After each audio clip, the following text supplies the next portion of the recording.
Rain-slicked streets gleamed under the flickering streetlights, a thin mist curling through the suburban cul-de-sac. Emily Rains hunched behind the wheel of her SUV, knuckles white on the steering wheel. Her gaze drifted to the Smithson house across the street, pristine white siding, manicured shrubs, the kind of place that screamed perfection. Perfect, except that tonight, it felt like a warning. Her phone buzzed, an ominous vibration that made her chest tighten. A new email from the Huntington Hills Homeowners Association, notice of infraction, fine, $1 million.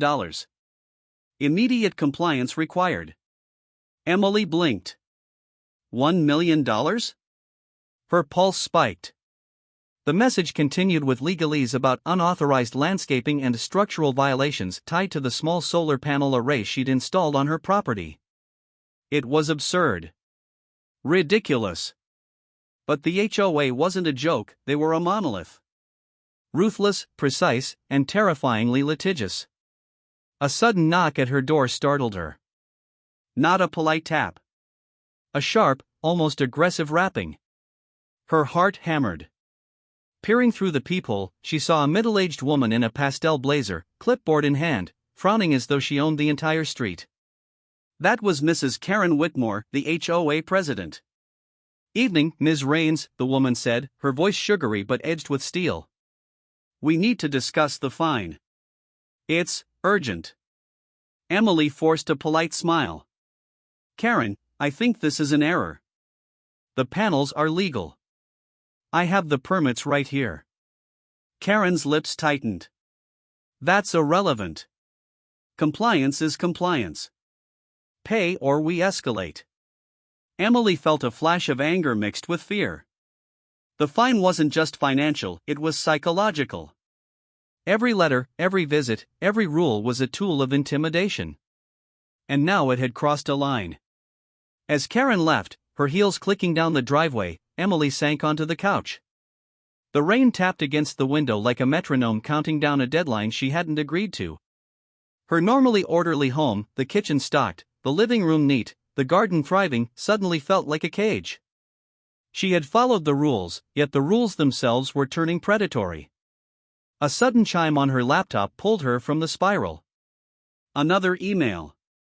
Another demand. Another threat. She opened the email carefully, like peeling a bandage, expecting pain. "We will proceed with legal action. Cease all unauthorized activities immediately. Failure will result in liens, garnishments, and seizure of property."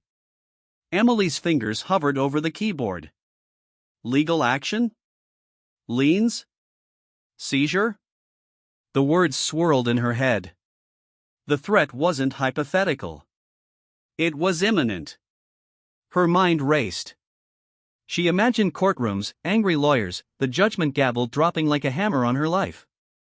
The HOA's control wasn't abstract, it was very real, and it was crushing. Then a thought struck her, a spark of audacity. If the HOA could weaponize bureaucracy, maybe she could weaponize her own knowledge of the system. Maybe, just maybe, she didn't have to play their game by their rules. Emily grabbed her coat, boots hitting the floor with a satisfying thud.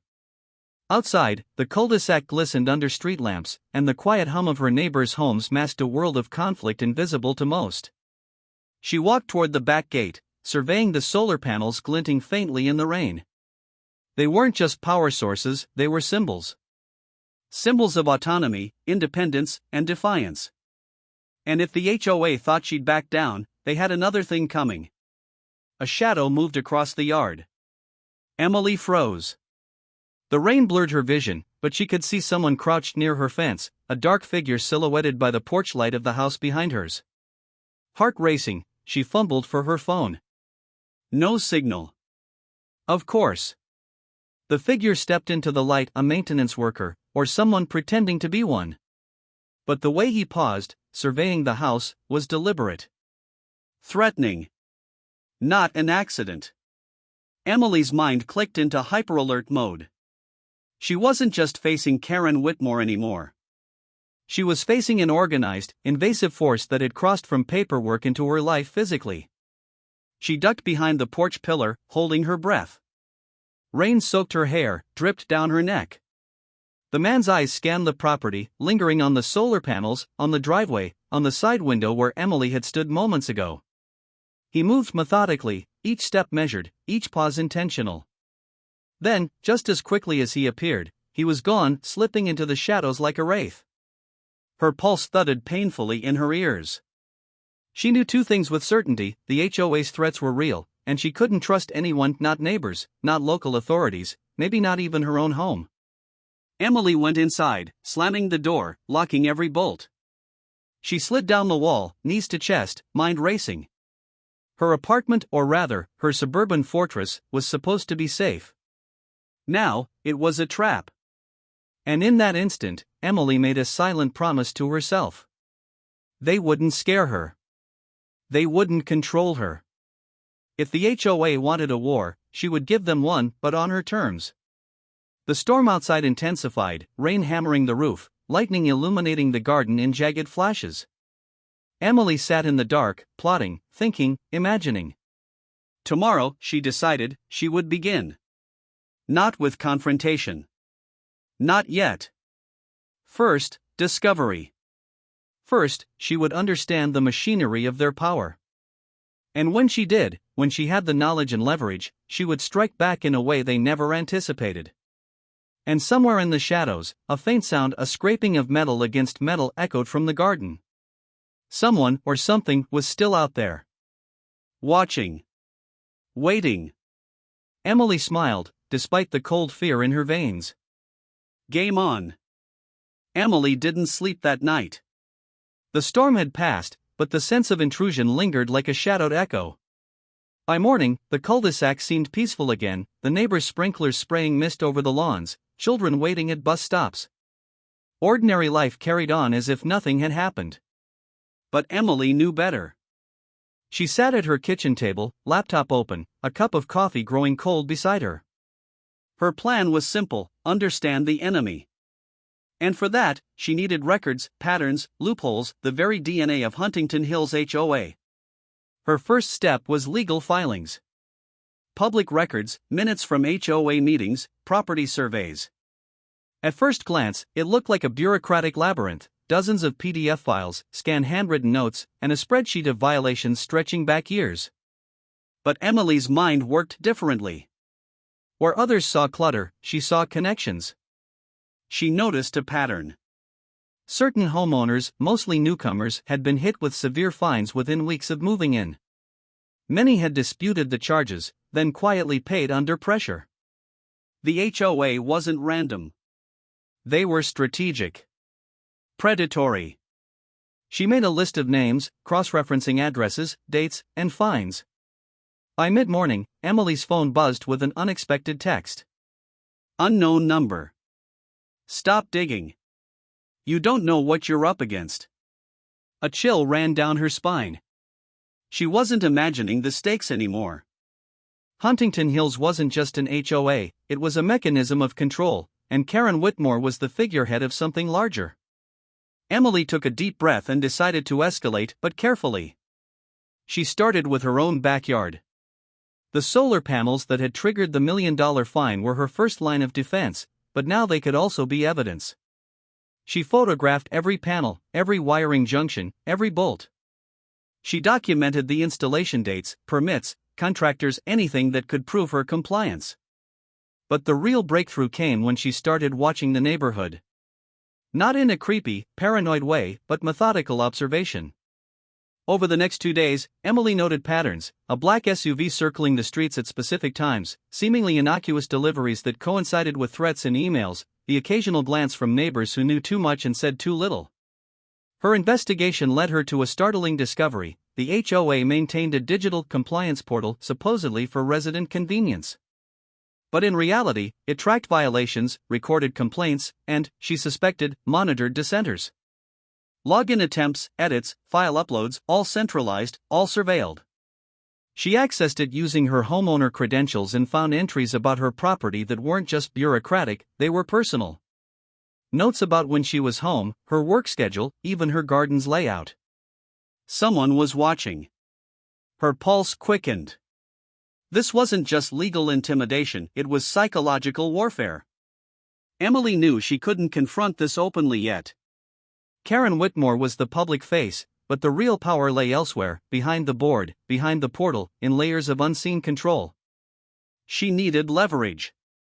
Evidence. Allies. Her first ally was unexpected: Roger, a retired IT specialist from 2 blocks over. She had met him once at a neighborhood barbecue, a quiet man with a hobbyist's knowledge of networks. Emily approached him cautiously, careful not to alarm the HOA's possible surveillance. Roger was intrigued, but skeptical. "They built a fortress," he said, peering at the portal with his bifocals perched precariously on his nose. "Not physical, digital. Every file, every complaint logged, tracked, manipulated. Whoever controls this, controls the narrative." Emily nodded. "And if we can control it back?" Roger raised an eyebrow. "You mean, hack them?" Emily didn't flinch. "Not hack. Recover. Expose. Document. Make them accountable." Together, they began compiling evidence: screenshots, PDFs, timestamps, cross-referencing with public records. They mapped violations to board members, noting patterns of abuse, timing of fines, even past legal disputes. Each new connection was a thread they could pull, each anomaly a potential unraveling of the HOA's facade. But with discovery came danger. Late that night, Emily's motion sensor lights flicked on. A figure crouched near her gate again, different from before, taller, slower, surveying the house with deliberate caution. This wasn't a one-off intimidation. It was routine. She took a photo from behind the blinds, careful not to be seen. The shadow slipped away before she could identify it. Emily realized the HOA, or those loyal to it, was not just punishing her, they were studying her. Every move she made was under scrutiny, and every step she took to expose them might provoke a reaction. Her next step was subtle but daring. She scheduled a meeting with the HOA board under the guise of compliance discussion. Her goal was simple: gather information in person, observe interactions, record behaviors without triggering suspicion. She prepared meticulously, memorizing talking points, questions, and critical evidence. The day of the meeting, she walked into the HOA office with a calm exterior masking a storm of calculation inside. Karen Whitmore greeted her with that same thinly veiled steel smile. Behind her, the board sat like judges, papers stacked, pens ready. Emily began with pleasantries, then steered the conversation toward the mistaken fine. Karen's smile faltered, her tone sharp. "Mistaken?" "Ms. Rains, the records speak for themselves." Emily nodded. "Then perhaps we should review the records together. Transparency is key, right?" Karen hesitated, then called up files on a shared screen. Emily's heart raced as she scanned them. Discrepancies leapt out: duplicated entries, fines that didn't match dates, internal notes about residents to be reminded of their place. Small, almost imperceptible errors, but enough to crack a door open. By the end of the meeting, Emily had answers and more questions. The conspiracy was deeper, wider than she imagined. The HOA wasn't just a neighborhood committee. It was a network. And she had just begun to scratch the surface. Walking back to her car, Emily felt the weight of both exhilaration and dread. She wasn't just fighting a fine anymore. She was navigating a minefield of intimidation, digital surveillance, and social manipulation. And yet, she couldn't stop. The more she uncovered, the more urgent it became. As she started the engine, her phone buzzed again. Unknown number. Curiosity kills. Don't be next. Emily smirked, despite the chill creeping down her spine. She had barely begun. And somewhere, in a shadowed office, someone on the other side of the screen watched her drive away, noting every move, every blink, every turn. The game had escalated. The Huntington Hills annual homeowners meeting was always supposed to be mundane: coffee, polite small talk, discussion of lawn care schedules, minor budget approvals. Tonight, the community center buzzed with fluorescent lights and murmured conversations. But Emily Rains felt none of the mundanity. Every fiber in her body hummed with anticipation. Tonight was not about decor or budgets. Tonight, the HOA would face accountability. She arrived early, blending into the crowd of familiar faces, neighbors smiling and nodding as if the last month's threats and fines hadn't happened. Her laptop bag felt heavy on her shoulder, loaded with evidence, screenshots, scanned emails, recordings, timestamps, a digital arsenal. Roger had stayed behind at her house, monitoring the portal remotely, ready to intervene if anyone tried to block her access. Karen Whitmore was already at the front, flanked by the board, radiating that same icy confidence that had haunted Emily's days. She greeted attendees with polite smiles, her eyes flicking toward Emily just long enough to communicate recognition and a warning. The meeting began with formalities. Karen reviewed budgets, read reports, and discussed landscaping ordinances. Emily's heartbeat matched the rhythm of the projector clicks, counting down to the moment she would speak. When the floor opened for resident concerns, Emily rose. Calm, measured, controlled, but inside, she was ready to ignite a storm. "Good evening," she began, voice clear and steady. "I'd like to discuss the recent fine issued against my property. $1 million. For solar panels." A ripple ran through the audience, some stunned, some curious, some uncomfortable. Karen's smile tightened. "I believe there's more at play here than a simple violation," Emily continued. "Over the past month, I've uncovered patterns, evidence of selective enforcement, surveillance of residents, and the use of digital systems to intimidate homeowners." Murmurs grew. A few neighbors leaned forward. Karen's cheeks flushed slightly, the board exchanged quick glances, whispered counsel behind polite smiles. Emily clicked a button on her laptop. The projector flickered, and a spreadsheet appeared on the screen. Colored rows highlighted repeated violations assigned to specific residents within weeks of moving in. Notes revealed phrases like "needs to be reminded of rules" and "watch closely for compliance." "This isn't just bureaucracy," Emily said, letting her words sink in. "This is control. Targeting. Fear." A hand shot up, an elderly man from the back row. Are these your claims, or proof?" Emily smiled, calm and deliberate. "Both. Documentation is here. Emails, digital logs, screenshots from the HOA portal." She connected her laptop to a live feed, pulling up portal entries that showed her property under constant monitoring, login attempts, internal notes, even references to her schedule. The room grew tense. Phones appeared, neighbors whispering, screenshots being taken. Karen's voice trembled, barely audible. "Ms. Rains, this is slander. Misrepresentation. We..." Emily interrupted gently, but firmly. "Karen, it's not slander. These are records. Public and private records. If compliance is truly your goal, transparency must come first." A stunned silence fell. The weight of evidence hit the room like a thunderclap. And then, almost simultaneously, someone in the audience gasped. Another resident had come forward, producing emails from the HOA board showing similar intimidation tactics, fines, surveillance, threats. The room erupted. Conversations overlapped, angry voices, neighbors demanding answers, phones recording the scene. Karen stood frozen, board members trying to regain control. Emily felt the adrenaline surge, but she didn't act hastily. She let the room react, letting the dominoes fall naturally. Then the twist. Karen lunged for the microphone, her composure shattered. "You don't understand," she shouted. "This is about rules, community standards." Emily stepped closer, maintaining eye contact, voice low but powerful.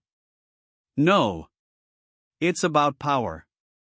And tonight, the community sees it clearly." At that moment, a small projector on the side clicked to life, Roger's intervention. Hidden cameras and portal logs from the HOA office flashed on screen, revealing surveillance footage of staff observing residents, recording personal activities, and tracking dissenters. Gasps and murmurs swept through the room. Karen's face turned pale, the board was visibly shaking. Karen's voice cracked, desperation bleeding through her words.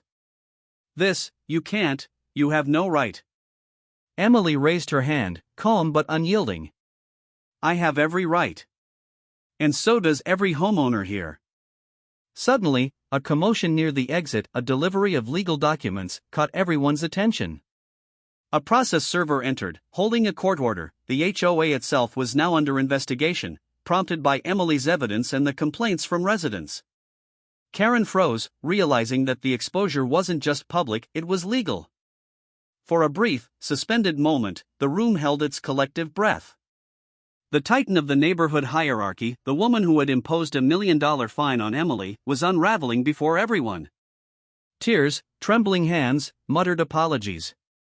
The board members looked stunned, their composure shattered. Emily's eyes scanned the crowd, meeting neighbors' faces, relief, disbelief, admiration. The power had shifted.